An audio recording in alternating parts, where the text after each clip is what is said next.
This is Newsbreak 26 in Southwest New Brunswick.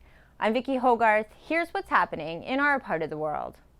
New Brunswickers will go to the polls for a third time since the COVID-19 pandemic began, this time on September 20th to vote in the federal election.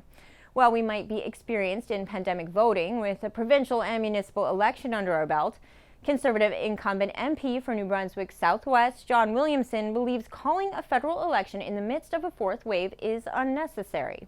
We've been told for the last 17 months to stay safe, to be prudent, and now the Prime Minister seems to be throwing that aside at the same time as this fourth wave is rolling in. So, you know, from my perspective, that could have an impact on who votes, who feels comfortable voting, and it could have an impact on voter turnout. At the time of this broadcast, there are 3 other candidates running in the riding of New Brunswick Southwest, challenging Williamson for his seat.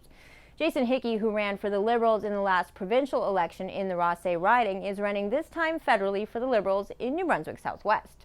I've been out at events. I was at Ribfest yesterday. I've been to the farmers markets down here in Southwest New Brunswick. I will be out and about. I will have my office in St. George, campaign office. I encourage everybody to come drop in, grab a campaign sign, say hello. John Reist, who is CEO of the New Brunswick Southwest Greens, has decided to throw his hat in the ring for this election, officially becoming the riding's candidate for the Green Party on Monday night.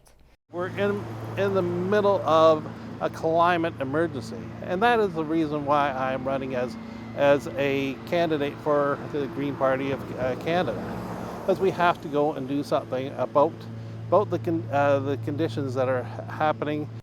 Meryl Sarty is once again running for the People's Party of Canada.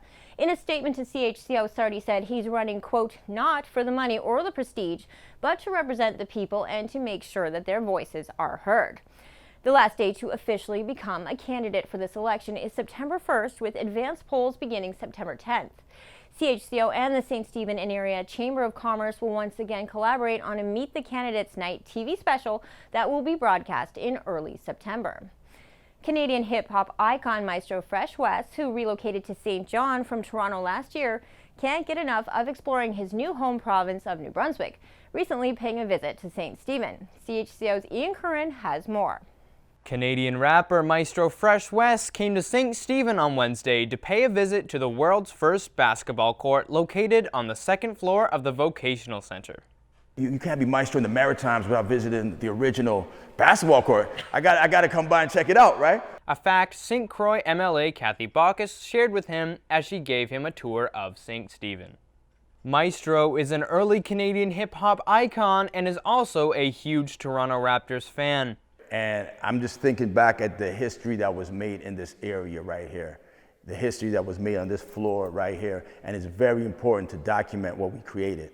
So, man, St. Stephen, New Brunswick, basketball. St. Stephen, New Brunswick, chocolate bars too? That's right. Okay, now you got to really explain. After seeing so much amazing history in our beautiful town, Maestro says he'll be back very soon for another visit. Ian Curran, CHCO, Newsbreak 26, St. Stephen.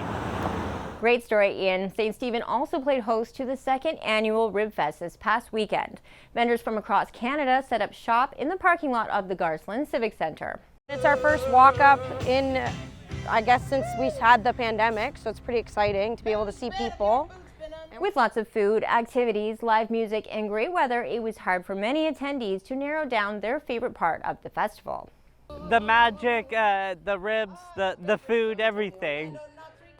That's all the news I have for you. For more stories and live-streamed COVID-19 updates, including back-to-school news conferences, follow us on Facebook at CHCO.TV. This has been a news and public affairs production of CHCO-TV, New Brunswick's only source for independent community television.